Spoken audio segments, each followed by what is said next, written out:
today we have Nick White from New York, and we really don't know each other from now. So I want to do this interview so we can know a little bit better. I will interact a little bit on Twitter to some messages, and now we are here, so we can know without chatting for months. That's great. How are you, Nick? I'm doing good. How are you? Yeah, I'm fine, thanks. Yes, this has been a great day. This is 9 p.m. here. I don't know which is the time there, but yeah. It is 12 p.m. here. Yeah, and I went to bed at 6 in the morning. So yeah, I think that you have a strange schedule because I asked you to make an interview, so you asked me, we can. It's let's really keep in tough touch. for me to pick a time. I think specifically for us, like 9 p.m. For you, I didn't want to ask you to extend it, but like today, I just woke up and I'm like, dang it, I just slept for 5 hours or whatever. But I don't know. It's hard every day for me. My I'll stay up sometimes at night. I'll be like really interested in something, and I'll stay up. Continue watching it, and then I don't want to stop, and then I'll stay up too late. And So you are really free in this period. You do whatever you want with a free schedule. I like that. I had times like that. Now maybe as a little bit scheduling, maybe more, but there's nothing wrong with that. I had very long periods like that, so I can understand you pretty well. Yeah. So let's get started because so I can know a little bit more about you. Also, if you want to know something about me, I'm here. It's not really a one-way interview. I'm not a journalist, so. So, do you want me to just give you like my elevator pitch? A bunch of different companies and done a bunch of different things: software engineering, mobile development, some research, and now education right now. But mainly, I've experienced just doing, like full stack web applications. That's probably the majority of my experience. Perfect. Although I try and do that now. Like I've tried to get back into it. I work at this company right now, and I've been doing JavaScript again, and it's just the same stuff that I was doing like 2 years ago. And I mean, you can always learn new things as far as like web development and stuff like that. It's just getting a little bit less interesting to me as of recently. No, okay. I don't know about you. Are you a developer or? Yeah, I am a developer. I use JavaScript. What I like most is the DevOps world, Docker, for example. So something that I really like. Started doing some live coding session. I've done one today. Yeah, live streaming, talk with people. I'm starting to get into YouTube. I started on August, so it's kind of new on this world. So I also want to be connected with other people of this world, so we can share our experience. So I feel like a lot of people are, especially right now, flocking to social media, right? Everyone has a YouTube channel now. Everyone is on Twitter. Everyone's doing social media, right? Because why wouldn't you do it, I guess, if everyone's sitting in their bed. Yeah, and I think that the lockdown played a greater role in this. For example, I am from Italy. We had a very long lockdown in the beginning. I don't know if you can remember that. You have a lot of...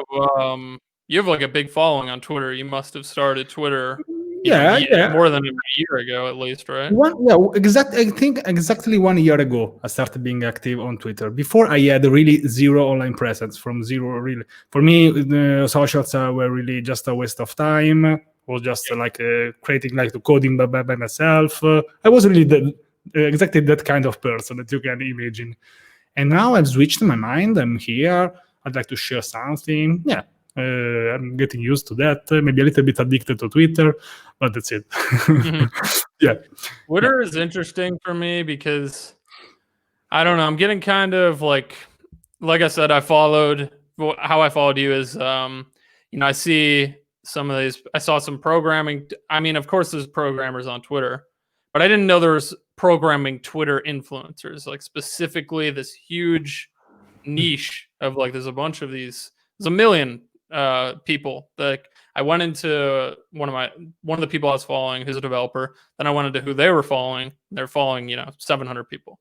I followed 500 of those people because I was like, what is all this? What is this side of Twitter with strictly programmers? And what I'm understanding right now is if I could get a bunch of followers like on programming Twitter by tweeting stuff, just very general stuff about coding.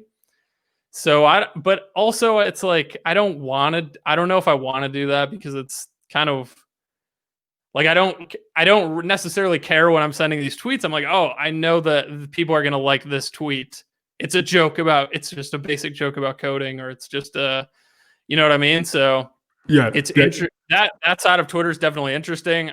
I don't know about you, what your experience is. Are you always like, oh, I have this really interesting thought and then I tweet it? Or are you like, I know how to get likes, I know how to grow on Twitter, all I have to do is write this? Because that's how I'm kind of thinking about it when I'm when I'm seeing what some of the tweets are. I'm like, oh, it's pretty obvious how you can grow on Twitter as far as a programmer. I know what I have to do to get, for example, a lot of likes. But this is not maybe in the beginning it was a little bit like this, because I just didn't really understand this. I was just, I don't know, I want people to like my tweets. Now I switched a little bit, so even if I get maybe less likes, I try to maybe talk about the topics that I really like, because you can get maybe 10,000 of likes, but if it's on a topic that you really don't like, I don't know if this is useful or not. It can be maybe to get a little bit of attention, but it's not that good. Maybe if you talk about, for example, I'm talking about, for example, I tweeted about Docker and I got, for example, like 5 likes in the beginning, 6 likes, so very few likes. Now, for example, I get more. I got people that can recognize me. And also, for example, in the past, I tweeted something that I get more likes. I've been tweeting like memes for months when I was in lockdown, because I was, I really needed something to laugh a little bit. Then I stopped, but I know how to get likes, but for me, is not that point. Yeah, that's it. It's difficult for me because, okay, so you like Docker. Say you find something really interesting about a Docker file that I don't know, I'm not a Docker expert, but you find something really interesting, and not a lot of people are going to get it. So, but it's really interesting to you. Are you going to go and tweet that? Or are you going to? The thing is, what I'm feeling like is, okay, I get really interested in some detail of something. I can go and tweet that. I find that interesting. Nobody's going to care. But maybe 1, maybe 2 likes. Maybe someone will like it just because they like me. But what I feel like is, okay, well, the only thing people are really going to care about is formatting a joke. They're almost all formatted in a similar way too. Like, I can almost just make some off the top of my head. Just very, very like general stuff. So I don't know what the trick. I think I might just continue feeding into that. That's kind of what I have been doing, is like just trying to grow on Twitter. Because I don't know. It's just weird. It is weird. It is weird. And for example, for me, it's strange because, for example, I come from Twitter. I went on YouTube. So, for example, maybe I'm doing kind of the opposite direction. So maybe I waited to reach 20,000 of followers on Twitter. Then I found the confidence to make a video. So it was not that easy for me in the beginning. Maybe now you can say the opposite. When in the beginning it was very hard for me to speak in English. Really hard for me. So I went on the other direction. So when I approached into YouTube, I had already a Twitter following, because I made some articles, tweets. So I was not that into YouTube, because I know that on YouTube takes a lot of time. So maybe I used my time in a different way, maybe the opposite way of yours. So maybe, also, for example, on YouTube, what's good is that you can get into some project, like a very detailed project, and you could title the video with a very general title. So it'll appeal to a bunch of people. And when they click on it, you can go into the details, and it's going to be part of this very general idea. So they're going to be able to follow along, and you're going to be able to get into things that you're interested in. Or on Twitter, you have this character limit. You only have a certain amount of characters to say something. I can't get into the details too much. So it's really, in my eyes, just it's almost like thinking of YouTube titles and tweeting them. Well, not exactly like that, but you do a joke, and then you do 2 things that you think people will agree with about a certain technology, and then you do a joke, and then 2 things that people agree with about a certain technology, and then something like that. You know what I mean? That's like how it is in my head. I don't know. I think maybe that's how everyone is thinking in this little programmer Twitter. I'm seeing everyone tweets very similar stuff. So I'm not like against it. It's just kind of weird how that I just have to incorporate that into my life on a daily basis to just grow Twitter. And I don't know. I mean, I guess that leads to, I guess that's useful in the future. So, but it's definitely just weird. Yeah. I don't know. It's just so weird. Yeah, you said weird like 30 times because I think I also think that it really is sometimes. Yeah. For example, for me, it's strange. For example, that people that actually are on YouTube, even now that are on YouTube, they have some problems on Twitter. Because I had, for example, here Dennis Ivy, other people that maybe are really more than 100 of thousands of YouTube, so you know something about videos, maybe one thing or two, maybe more, of course. But because I've noticed that not every socials really works for everyone. I've seen this. I had here maybe super successful people that maybe they don't use Twitter or they don't use Instagram at all, or they hate Facebook. I don't know, something like that. So I think that we don't have an answer. Maybe Twitter is not for you. Maybe you could give it a try. Maybe you need to understand something. Yeah, Twitter is I think I'm doing well already. I mean, I only started tweeting in this programmer thing, like, I don't know, a month ago, something around there. I followed everyone. I followed you a month ago.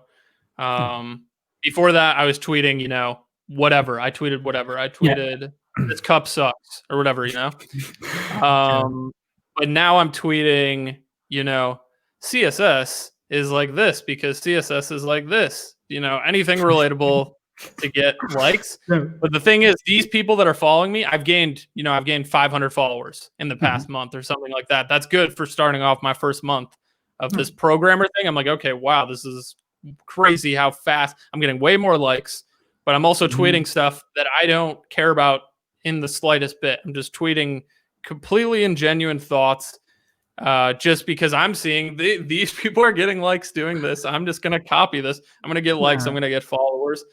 And it's interesting to me because I don't know. I think over the long term, I guess some of these people, if I want to go back eventually after, maybe I do this programming Twitter thing for the next year, and hopefully I can get to 100,000 followers in the next year on Twitter. That would be amazing, right? And then 100, I would go back to tweeting what I want to tweet about. Maybe some of those people will care about that still. So maybe that's like the benefit of that. But I'm wondering the percentage of people that are doing these programming tweets that are just, I guess we're all just, a lot of people are just probably growth hacking it. I would guess. I don't know, but I think maybe you should, and I can say you made something that on Twitter, for example, the Twitter algorithm is really a beast. It needs to be fed like every 6 hours, because if you stop tweeting for 2 days, it's happened to me. If I was super active, if you stop tweeting for 2 days, because it was my birthday, I want to to celebrate a little bit, and I noticed that if you stop tweeting for 1 day, 2 days, when you post again, Twitter really doesn't show your post. So if people if people can see your post, they can't like that. So maybe it's a little bit about that. It's not about content, but it's also how you expose your content. Also, if you tweet too often, people start disliking what you post. You should just post regularly, every some hours. It's not really a strict rule, but this is what you should do if you want to grow. This is the rule. This is how the Twitter algorithm goes. We can talk about also your journey. You are maybe you are in an algorithm world, so maybe you can understand this. From I think with Twitter, I think I read something about Twitter. Are they moving the entire platform to blockchain? I think I read something like that. For the information might be shared on like blockchain. They might be evaluating how they like run Twitter entirely. I don't know if that's true. I might have just made that up completely.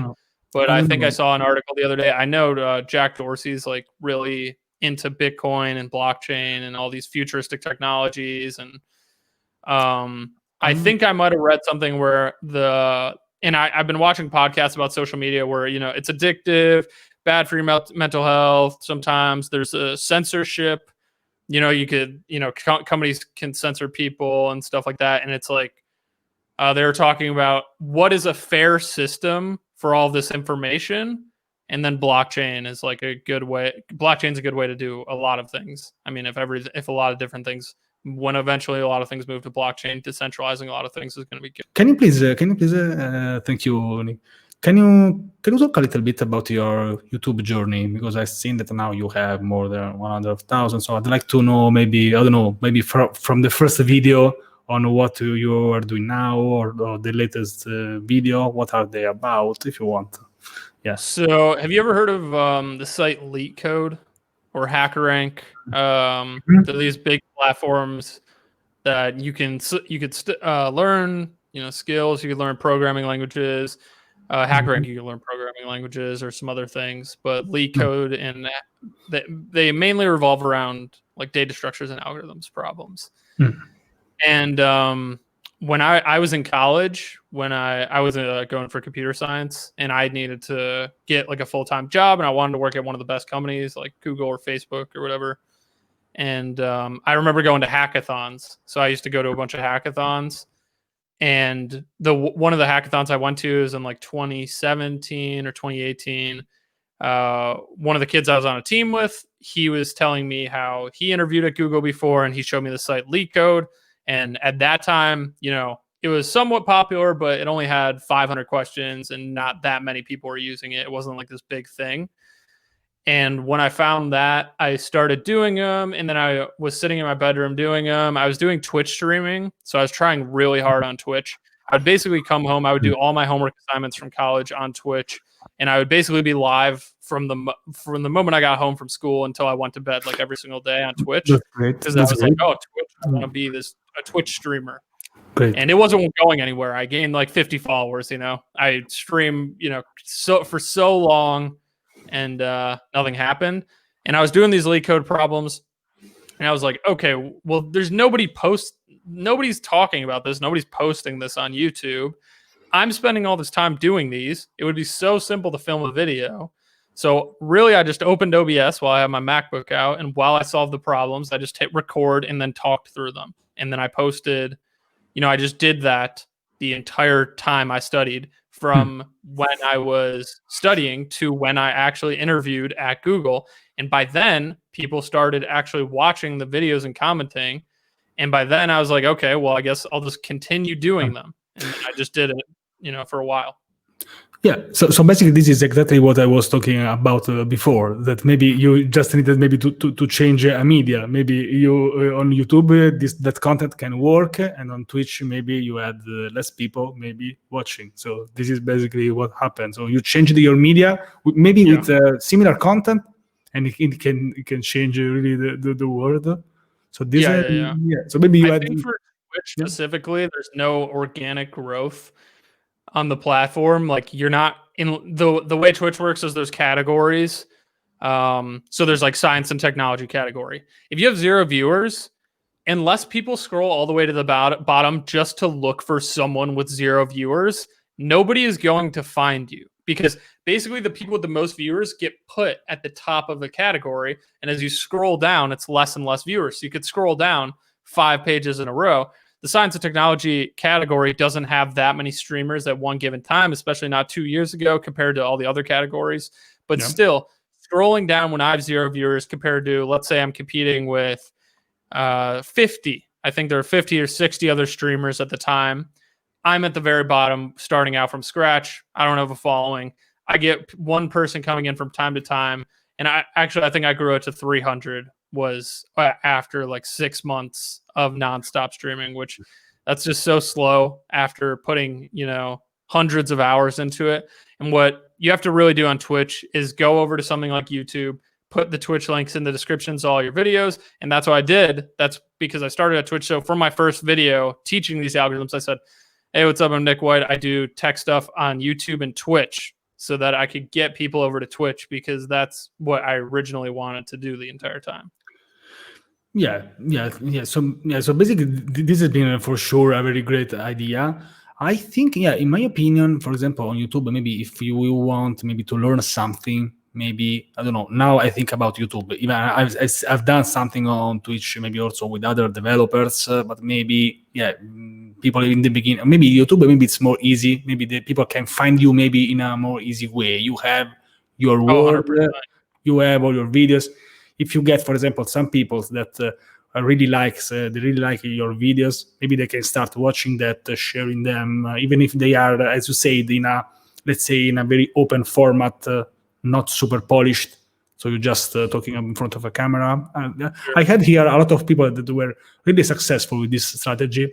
Benoit, for example, and they say, so this could be really, and this has been really an idea also, as you said, just to test maybe something. So it was not about you. It was not you the problem, but as you said, maybe that there were already a lot of people, and then it was maybe a problem. Maybe there's more, I don't know. What's weird about YouTube right now for me is that with a certain amount of, since I have over 100,000 subscribers, my videos are automatically going to pretty much get a certain amount of views no matter what at this point, as long as I keep my click-through rate up. So as long as you have a good title and thumbnail, and then you have retention on the video, I'm going to get a certain amount of views. If I were starting out, I think right now it's way harder than when I was starting. You really have to pick something that isn't being done to have any kind of like explosive growth. That's why I had explosive growth. Even when I joined, it was very difficult, I think, to get into YouTube. Like the barrier for entry for YouTube, it's definitely pretty tough to get, so the earlier you started, it seems like the better as far as YouTube, as far as social media in general. But, the people that started in 2015, the people that started in 2013, a lot of them have millions of subscribers. The original generations of YouTubers, they're all gigantic. They have millions and millions of subscribers. And, like you said, that's attributed to, not only the fact that as you grow, you get more subscribers, your videos get pushed out to more and more people, but that, people start to like you, people know of you, people tell their friends about you. And at a certain point, you have a certain group of people that are going to continuously watch you from around the world, no matter what you post. If you start now, YouTube's definitely hard to get into. You have to be doing something to grow really fast. You have to be doing something really different, which is really hard. You have to be like an entrepreneur, basically, and be coming up with ideas that are extremely different, or you have to be some kind of completely interesting person that, isn't out there already. And then on TikTok and LinkedIn, I think are the fastest ways, the fastest growth platforms right now. I think if you just wanted organic growth, posting whatever you wanted, the best chance you're going to have is like TikTok and LinkedIn. And I think that's to do with oversaturation. So the more people, just how these algorithms are implemented on all these social media websites, just like Twitch, the more people that you're competing with, the less, the earlier you got into Twitch, the earlier you got into anything, I think the better it is for your growth. And it's a lot more difficult now. Yeah. But I don't know if you know that now, for example, I'm uploading one of these interviews per day. I started on the 26th of October, and I'm still doing. Yeah. And so this is, for example, I'm trying to do this. It's very super time consuming for this, but I'm doing this because I want to do this. So it's really interesting. I'm trying to do something just a little bit different. With the super consistency, it's not that easy, but as you said, maybe we need now it's harder because maybe the earlier to start and the better is. Maybe I should have started maybe 10 years ago. It would have been better. Well, if you started 10 years ago, you'd have 10 million subs. I don't know, but maybe it was not my moment because I was really super shy. I didn't want to maybe to show myself. Now it's really different now. So I'm happy with this, because if we live in regrets, we don't really live. So it's great. I'm happy with this. I don't know. Maybe we need, as you said, maybe a new social. I've never done a video on TikTok for now. I don't know. I'm thinking about that. I don't know if you ever done something. If you can find. I posted a bunch of clips from my YouTube videos on TikTok, and I actually got. It's ridiculous. I got like 500,000, upwards of 500,000 views immediately on I think I have 700,000 views total from whatever 6 or 7 posts on just from clips of my YouTube, and it's just ridiculous how fast. They're not special like the clips that I made. I just clipped a piece of my YouTube video. They're really just nothing. There's no difference from what I understand from one piece of content to the other on TikTok. What's going to do well? Some guy who I've seen millions and millions of views and, a million likes from some guy who is a drug addict and homeless and in the middle of nowhere, doing something disgusting or something like that. I've seen stuff like that pop up on TikTok and get millions of views. I post a clip of something inspirational. I could post 2 videos with the same exact content 1 week apart. One of them will go viral and one of them won't. So that's how TikTok works. It doesn't seem to matter. What I cannot do. So there are programming influencers on TikTok doing these really the most stereotypical stuff that you could possibly do as far as programming. When you have a bug, playing music. I have a bug, and then types in Stack Overflow or I have a bug. Time to go for a walk and clear my mind. Just really any kind of generic thing you can think about programming.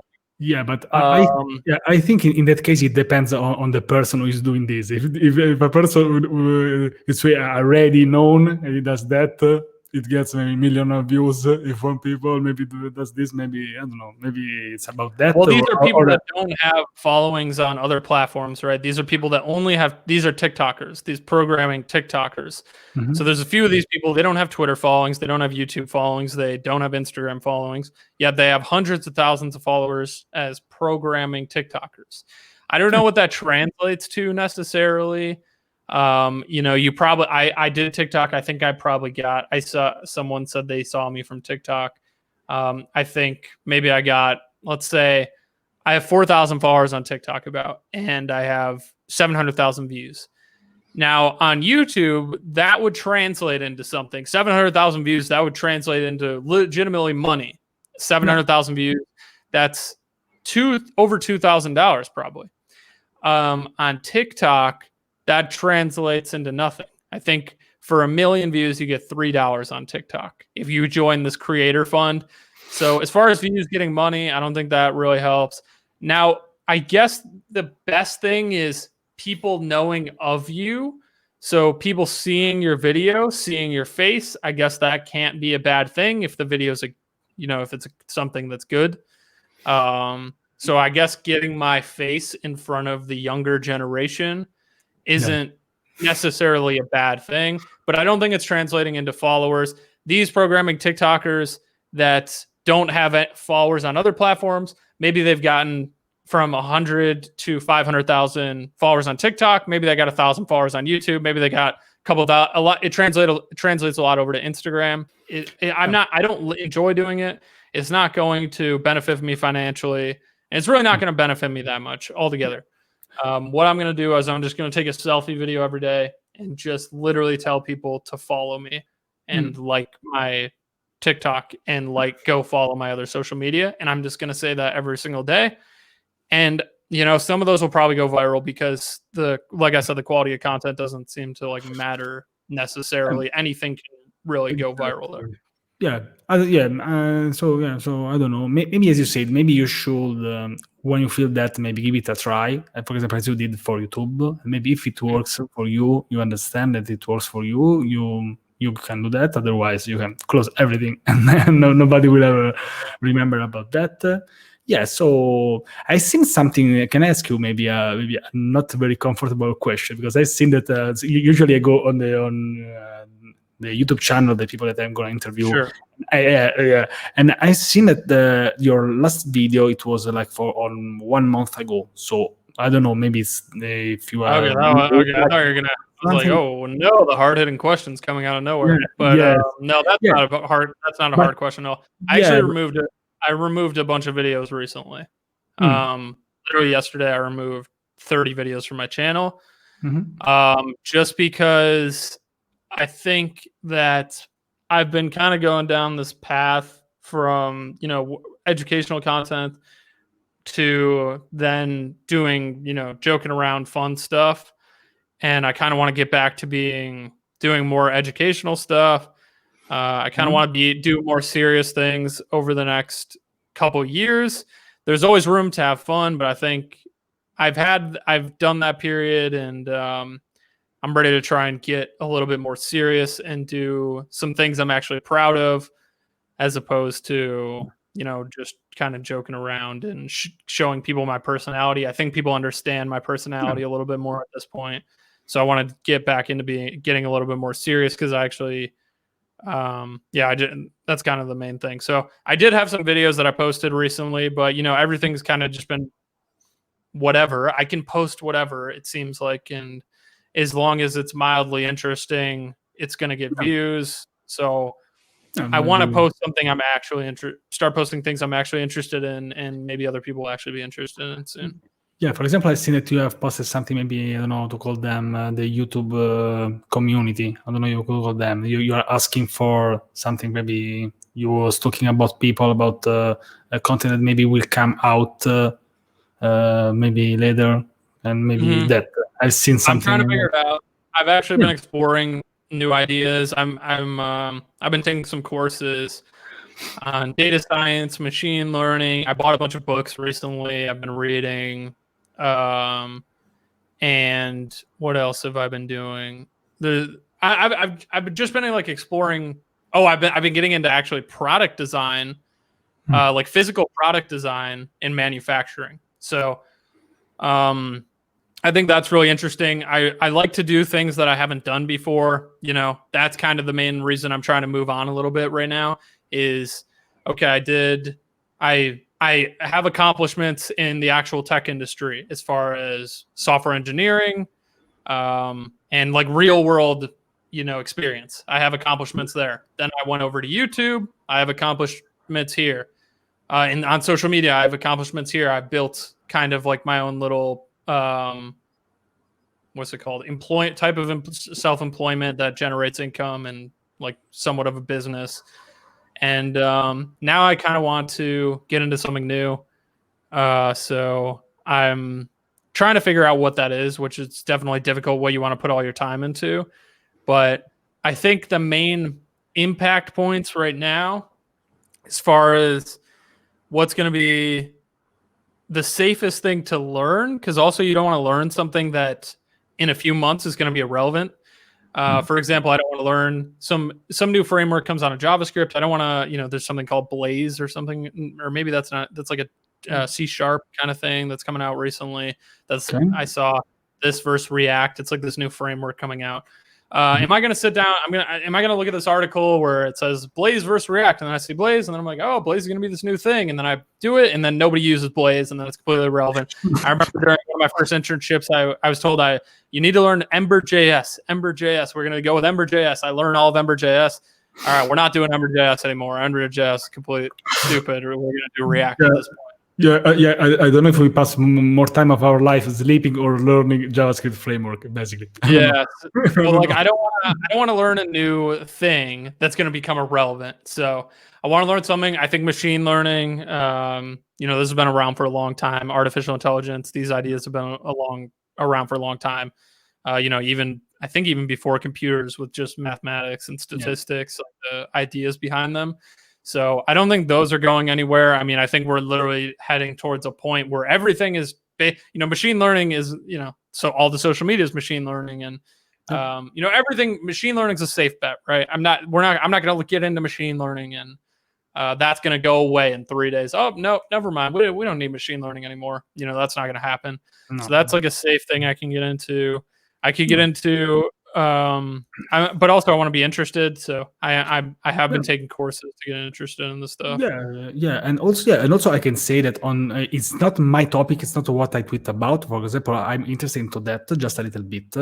I follow some people that really tweet about that daily, so I don't know if this can be useful for you. But I'm not into that field. But you can also check that, if you want. But you can also find this, and sometimes it's different to what you follow and what you produce.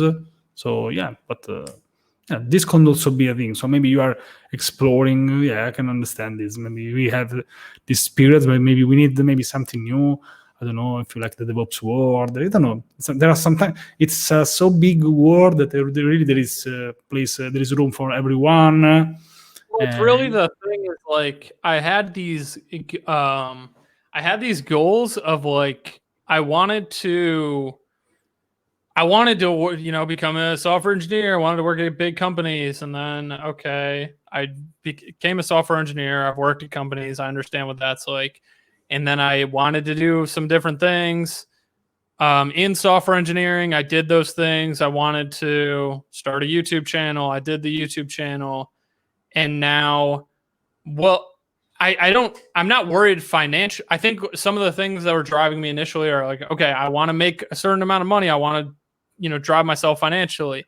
I've gotten offers for I've hit those, milestones or whatever. So I'm not necessarily concerned about all of this stuff anymore. I'm kind of concerned about I don't know exactly what I want to do. So I'm really just sitting down, during a pandemic, it's not a bad time to buy a bunch of books, read a bunch of books, figure out what's the most interesting thing to you, learn a bunch of new stuff. I don't know. I'm just trying to figure out what's going to be the next interesting thing that I really want to get to, I guess. And I'm taking courses on like Coursera and stuff like that for, Nice. I've taken like one of the more famous ones I took a long time ago was the Andurang machine learning course, but I've been like doing, I've just been taking general courses like data science general course, artificial intelligence general course. I found this kid who's like this 15-year-old AI expert who's been like programming since he was like 9 years old. And he's like really involved in machine learning. I think he got offered a job at IBM when he was like, super young, super smart.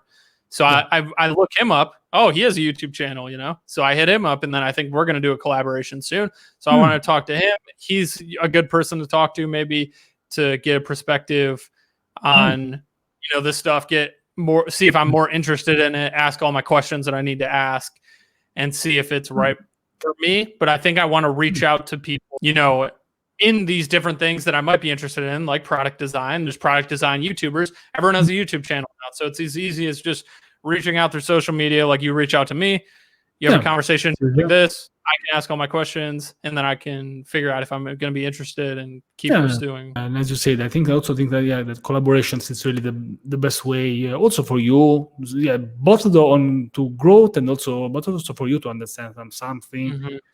Also just to know each other. Yes, this can be great. So thank you, Nick. So best luck with everything. But what about your sleeping schedule? Would you like to leave it like this, or you don't know? But I would not like. I'd rather have it be normal, but you are normal. It's not. I mean, you are normal. Maybe you just we know what we're talking about. Yeah. I'd rather have it be like go to bed at 11 or 12 and wake up at 8 or 9 or something like that. But the thing is, I don't know about you, but if I am even just a TV show, for example, I've been watching some Shark Tank recently. It's just a fun show to watch, but it's also interesting. Or if I'm reading or a course or whatever, it's kind of difficult if you're not tired to actually I have a tough time forcing myself to go to bed. I'm not tired. I have had experiences where I'm going to lay in my bed and it's going to take me an hour to 2 hours to fall asleep. Just because I'm, thinking I'm not tired. I'm not tired, so I don't want to, why am I going to sit there? It's counterproductive for me to lay there. Although it is there's the benefit of, okay, maybe I'll fall asleep and then I'll wake up and my sleep schedule will be fixed. But I don't want to lay there and waste time. I don't like wasting that 2-hour period of time where I could be reading, I could be doing this until I'm tired, and then I could just go to bed. Or I could be watching, I couldn't be enjoying something, and then I could go to bed rather than just laying in it's complete silence. And I'm not really meditating at that time. I'm actually getting frustrated. I'm almost angry, which might even stop me from sleeping more. Because I can't sleep. I'm going to lay there for 2 hours. I think that's ridiculous. I understand this. I had this period maybe some years ago. Maybe now I have as you say, the normal schedule. Let's call this normal, but it's not that yours is not normal. But maybe maybe it's a period. I don't know. Maybe in this period, maybe it's hard. Maybe it's harder. Maybe to have a strict schedule. Well, I don't have any responsibilities that I need to wake up and tend to. I don't have a specific timeline. I have 2 jobs right now. One is with Algo Expert, where I'm just doing the coding interview questions, and then I have a software engineering job part-time. Both of these companies said, hey, we don't care when you work whenever you want. You could work in the middle of the night, you could work at 2 a.m. We're not even going to bother you at all. And I was like, all right, that's great, but at the same time, that lets me, stay up until 5 a.m. Yeah. I don't know if that is good or bad, but let's see. I'll ask you a couple questions. Yeah. So you started Twitter. About a year ago. When did you start doing the YouTube thing? 26 days ago? No. I started YouTube on the 7th of August, 2020. 7th of August. Okay, cool. Yeah. And then the daily podcast thing, that's 26 days ago? The 2022, I've done one. 22 days. 22 of October. But I've never done a podcast in my life before, never. And then after 4 days, I did once, then another one. And after 2 weeks, I realized that I could have done this maybe for 100 days. So this is something that I realized later. In the beginning, they weren't even interviews. It was just like me connecting with my friends on Twitter. I've talked and chatted for so long. And I've decided, okay, let's just talk with them just a little bit. Also, this is also an opportunity for me maybe to show myself, my face, improve maybe my English a little bit. My English is not good now, but before it was way worse. I can assure this. Yeah, and that's so. When you started social media, why did you want to start? Just to connect with people, or did you want to? Do you see other people? This is making money from it, and you wanted to do it as a job, or what? This is a good question, and I have a strange answer because I've done just a simple application with Unity, just a simple mobile application, and I've published that. I published that on the Google Play Store. It was just a simple periodic table, just a simple banner, just a test. I've done this in just 2 days, just to see if this works. You see the banner, clicks, something like that. And then I've told that to all my friends. Okay, so I said this to 50 people. Okay, so what now?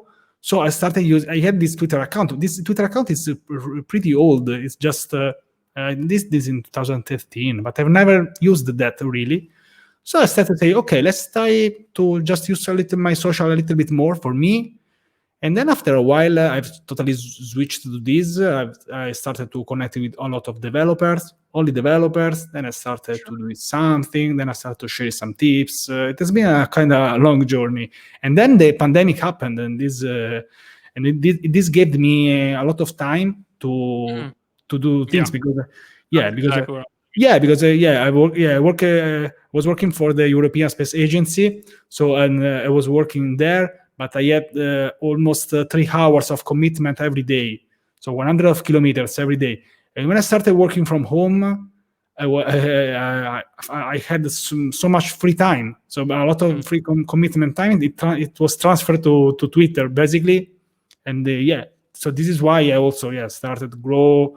And then it's like a circle, because when you grow more, a lot of people, they follow you. Maybe you see that if you post, as you say, something useful. Yeah, it's I think it's the same for you, for your YouTube channel. If you post something, people like that, and if you do a lot of views, you post something else. I think you can understand this maybe on videos, and that's it. So here we are at another new year, and that's it. And what's your goal? Like, or how long are you doing this thing? You're doing this podcast thing for like 100 days or something? Now I will do another 14 days of this podcast 14 daily. days? Yeah. I'm at 86 days now, from the 26th of October, and then I think that this podcast thing will stay. Maybe not daily, but weekly, maybe, because I like doing this with other people, to meet other people. So maybe even more than once per week. But for now, I think I'll slow down on once per week. And then I'll put, I like to post some videos, technical stuff, the basic stuff, full stack, Docker, Node, basically what I know I've done. And also, for example, I'm also enjoying doing live streams, and I would like to do something similar. What have you done? So also maybe record my screen while I code and I do something, and maybe explain what I do. Maybe also do some time lapses. Then I explain I'm doing this, and that's it. So this is what I do. I'm not a full-time journalist, but I really like to be connected with people. I'm really also looking for some collaborations, and usually, for example, I look for collaborations for the people that I had here, because maybe I know them just a little bit more. You just chat. Sometimes it's hard if you just chat with a person. You can't really understand that person.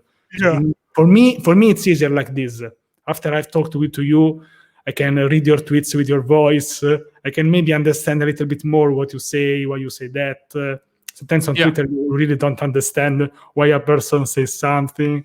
Yeah, so this is why I'm doing this. That makes sense. Is there like any end goal? Do you have like an end goal that you're trying to I don't have an end goal in number of subscribers and followers, because every time I do that, I fail that or I triple that. I don't have, for example, on Twitter, I had this goal 1 year ago. I want to get 5,000 of followers on Twitter, and I got 30,000 of followers. On YouTube, on YouTube, I craved so much because I wanted 2,000 before the year ends, and I failed for 50 people. So that's actually good though, because if you set high goals, even if you don't hit them, I think you're going to work harder to try and hit those higher goals. Yeah, I think that's what Elon Musk does that with the Tesla, right? He says the cars are going to be fully self-driving this year in the next 2 months, and then it doesn't happen for like 3 years. But he's setting these goals so that everyone's working, that hard to try and hit the goal. So I think it's good to have some kind of. I joke about this, that I failed these 2,000 subscribers on YouTube, but I'm super happy because when I started on August, I couldn't even imagine that to reach 1,000, and I reached almost 2,000 from August to December. And I'm super happy about that, for example. And now, for example, I'm not setting any milestone at a certain point of time. I'd like to improve myself, so I want to improve in making videos. So as you say, then I'm doing some crazy experiments with also lighting. Maybe it's not the best one. I need to buy something else. But so I want to improve in making videos. This is what I'd like to do. For example, now I want to focus on what I do and not focus in any numbers, because I know that sometimes it doesn't have a point. The more I get, the more I will be happy. If you want to subscribe to my channel, I'm happy. And also please subscribe to his channel. We'll put all the links in the description. Thank you all. Thank you for giving me the opportunity to say this. I need to get better at saying this. But Nick, so it has been really a pleasure. It has been a really super chilling and relaxing video call, interview, I don't know what to call them. That's it. So have a nice day. I think, here is 10 p.m. now. So that's it. 1 p.m. Yeah. Okay, we're done. Do you want to say something before we close? Final message to someone? Thank you. Oh god, no. No. No, I just like I feel kind of sick from. I don't know if you record videos, but I've been having that's probably one of my biggest problems is the ending. What I always do is I always record an ending. I'll be like, "Thank you for watching," you know, blah blah blah blah blah. I'll do it 5 times. I hate it every time, and then when I'm editing, I cut it. And I don't have an ending. I love this. I love this because this happened to me. I don't know what to say. I invite so much people that maybe they found maybe something like see you next video, some gestures. I don't know. Maybe I need to find something specific. But I really feel you because maybe I get a little bit more confident, but it's really a struggle. Maybe when you need to say goodbye, you don't know. I don't know. I need to watch some videos and maybe just to watch maybe the end to get some ideas. Maybe I don't know. Honestly, I just like started cutting mine. I just cut the thank you for watching because I always record it, but when I cut, I always end up cutting it, and then it's fine. You know, doesn't even need an ending, and then you know people will be like, "Oh, well, I can't wait for the next one. He didn't even end it." You know. So. Yeah. So thank you. Okay, let's say thank you. I don't know. See you next video. I don't know what to say. Yeah, I like that. I don't know if this can be useful. Yeah. So okay, let's keep in touch. Okay. Sounds good, dude. Yeah. Okay. Bye, Nick. All right. Peace.